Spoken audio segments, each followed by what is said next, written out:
Have a blessed day, everybody.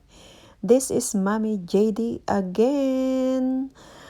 For today, we're gonna cook chicken wings tinola. And these are the ingredients. Ito po yung chicken natin.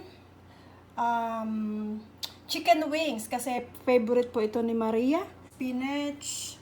Ayan, mahilig kami sa spinach. And then, lalagyan ko po siya ng hugas ng bigas. Kasi mas malasa kapag ito ang ating isinabaw. And then, ito yung zucchini. Sabi ko kay Maria, bakit tinanggalan ng balat? Pero okay na rin yan. Parang patola. And then, wala po kami ditong green na sili. So, ito na lang pong bell pepper ang nakita ko sa ref. And then, we have onions. We have ginger and this one. Garlic and patis. Ayan.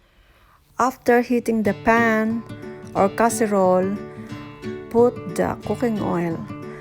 You can use any kind of cooking oil. I prefer to use the olive oil.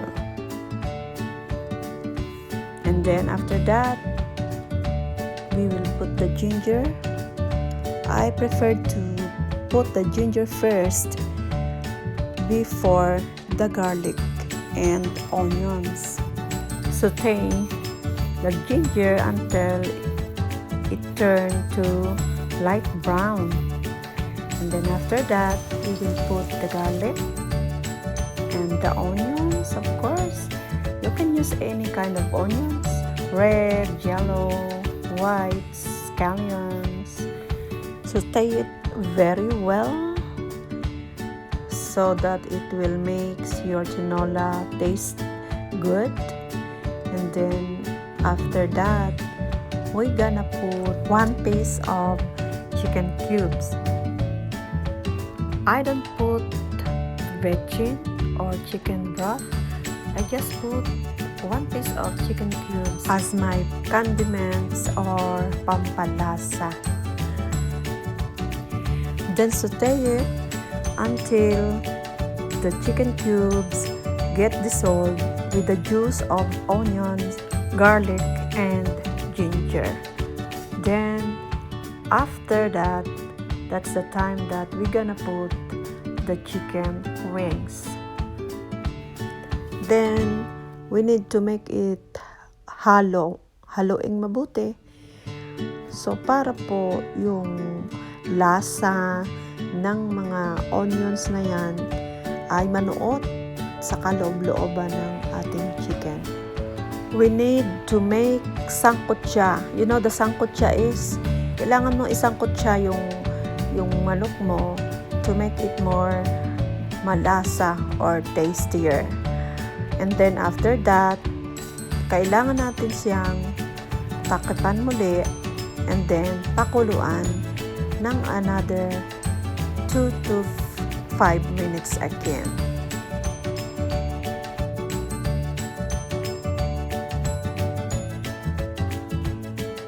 Put the fish sauce or the patis.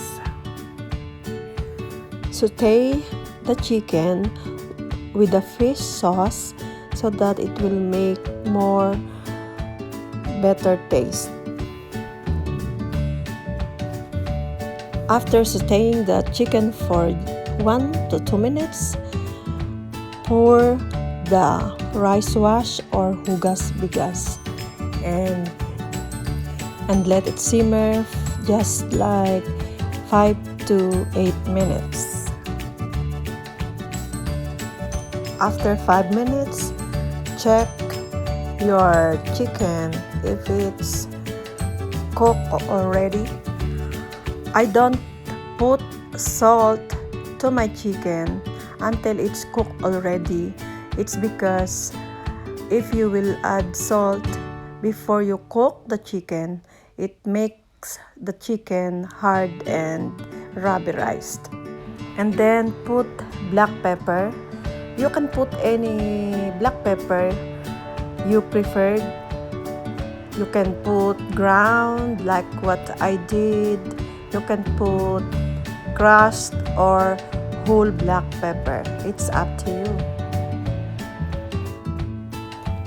And then put the cover back and let it simmer for another 2 to 5 minutes according to your taste. And then after that, we're gonna put the zucchini. If you have papaya or sayote, you could put that instead of zucchini.